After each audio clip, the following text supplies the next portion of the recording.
L'un n'est plus à la rigolade. Il va falloir gagner tous nos matchs jusqu'à la fin de saison. Je pense qu'il va falloir aligner l'équipe type jusqu'à la fin de saison en croisant les doigts qu'il n'y ait pas de blessure. Bonjour à tous, j'espère que vous portez super bien. S'il vous plaît, partagez la vidéo, abonnez-vous. Le Barça joue demain face au Real Mallorca. Le Barça est actuellement premier du classement avec 73 points. Le Real est deuxième avec 69 points. L'adversaire de demain soir, Real Mallorca, est septième avec 44 points. Vous voyez que c'est encore en gros. C'est encore en gros. Il n'est pas aussi gros que Celta Vigo, mais ça reste en gros. Il ne faut pas que l'erreur qu'on a commise à Celta Vigo, qu'on la répète. Les palpitations là, on n'a pas envie d'avoir ça. La tension, les AVC, on ne veut pas. Bon, à notre équipe, on vous demande s'il vous plaît, gérez-vous. Par contre, le Real, mercredi, affrontera Getafe. Getafe, par contre, est 12e du classement avec 39 points. Bon, leur adversaire est plus facile à croquer que le nôtre. Vous voyez donc, quand je dis qu'il faut absolument aligner l'équipe type, quand l'équipe type a plié le match, là, on peut faire sortir certains joueurs pour leur opposer. On va faire comme ça et puis essayer de gérer comme ça jusqu'à la fin de la saison parce qu'il est important pour nous de gagner ce match. On a croisé les doigts hier pour que le Bilbao batte le Real Madrid ou bien même fasse un match sur le Real Madrid. Mais Bilbao a tellement fait tourner, ils ont tellement fait tourner que même les frères Williams n'étaient pas sur le terrain. Parce qu'ils sont en compétition européenne, ils ont envie de maximiser là-bas. Je ne sais pas, ça les amuse de perdre leur 4e place parce qu'à cet allure-là, ils vont perdre la place là. On ne peut pas tout donner en compétition européenne et puis laisser de côté la Liga. S'ils n'avaient pas fait ça comme ça, c'est qu'ils ont battu le Real hier et que nous serons plus à l'aise aujourd'hui. Mais ça ne s'est pas fait. La seule chose qu'il y a à faire désormais, c'est gagner nos matchs sans regarder le Real et autres. Si on gagne tous nos matchs jusqu'à la fin de la saison, on aura le triplé. À nous de faire 100 points, c'est tout. Voilà. Parlant de l'adversaire du soir, le Real Mallorca. Le Real Mallorca est une équipe bonne. Vous voyez même son classement 7e de la Ligue avec 44 points. C'est une très bonne équipe. C'est une équipe offensivement prête avec un bon milieu de terrain. Une défense cohérente. Une défense cohérente. D'où ces victoires qu'ils ont là. Ils sont jusqu'à la 7e place avec 44 points. C'est une équipe forte de Liga.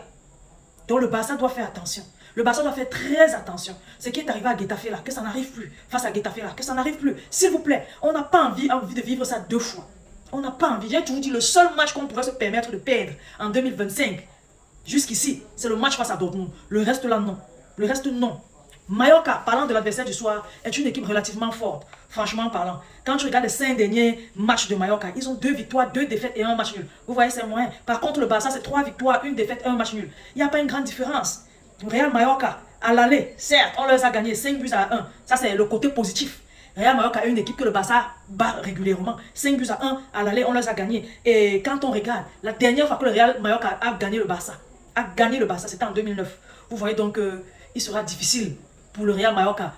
Mais, de nous battre, j'ai envie de dire ça comme ça, mais, comme on ne sait jamais, dernièrement, il y a toujours des petits trucs, qui arrivent et puis brisent les séries d'invincibilité. Quand on regarde bien, on voit que sur les 14 dernières rencontres du Barça, il y a eu Barça face au Real Mallorca, il y a eu un seul match nul et 13 victoires, 0 victoire pour le Real Mallorca, 13 victoires pour le Barça, 1 match nul pour entre les deux. 0 victoire pour le Real Mallorca. Quand tu vois comme ça, je te dis que le Real Mallorca est une équipe qu'on va facilement prendre. Mais non. Ne regardons plus les choses comme ça. Abordons les choses différemment. Real Mallorca, mettons-le à la place du Real Madrid. Et jouons avec notre dernière énergie. Franchement, j'aimerais qu'Hansi Flick aligne son équipe type. Que l'équipe type fasse le travail. Et si à un certain moment, on mène 3-4-0, on peut faire souffler certains joueurs. Mais non, il ne faut plus commencer en rotant et se faire peur comme on s'est fait peur là. Là, ça fatigue encore plus les joueurs. Parce que ceux qu'on est censé reposer, les titulaires qu'on est censé reposer qui entrent en cours de jeu, se donnent beaucoup plus à fond que s'ils avaient commencé la rencontre et avaient battu le Celta Vigo. Je ne sais pas, 3 buts à 0 avant la 70e minute. Et puis ils seraient allés se reposer. Rentrer à la 60e minute, quand on est mené 3 buts à 1. Tout faire pour revenir au score et en plus arracher la victoire, c'est beaucoup trop d'énergie dépensée. Nos échéances sont beaucoup trop rapprochées et beaucoup trop intenses, chargées. On affronte beaucoup trop de grandes équipes. On devrait tout faire pour souffler un peu. Et moi, je préfère que pour souffler un peu, on aligne l'équipe type tue le match, et puis on fait rentrer certains remplaçants, on gère le score comme ça jusqu'à la fin, et puis on rentre avec notre victoire, on sécurise notre première place en Liga. Bon, pour ce match-ci, moi personnellement, c'est un match qu'on doit gagner, comme tous les matchs en Liga, comme tous les matchs qui nous restent à jouer. De 1, pour mettre la pression sur les Real, si on peut mettre la pression comme ça, c'est qu'à un moment donné, il ne faut pas. Ça va. De 2, pour sécuriser notre place, pour au minimum garder la marge de 4 points stable. En gros, ne pas la diminuer. Bien au contraire, augmenter. Si la pression qu'on met sur les Real peut leur pousser à faire des erreurs, oui, ça sera mieux. Donc, c'est un peu ça.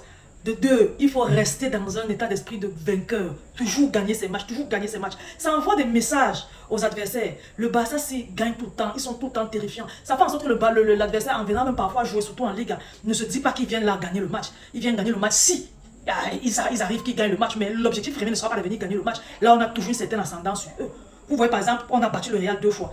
Quand on va jouer face à eux samedi, vous pensez que qui aura l'ascendant psychologique sur l'autre? Le Barça aura l'ascendant psychologique sur le Real. Et à moindre fois, parce que le Real prend un but, ils peuvent s'affaisser mentalement et puis le Barça va continuer de dérouler.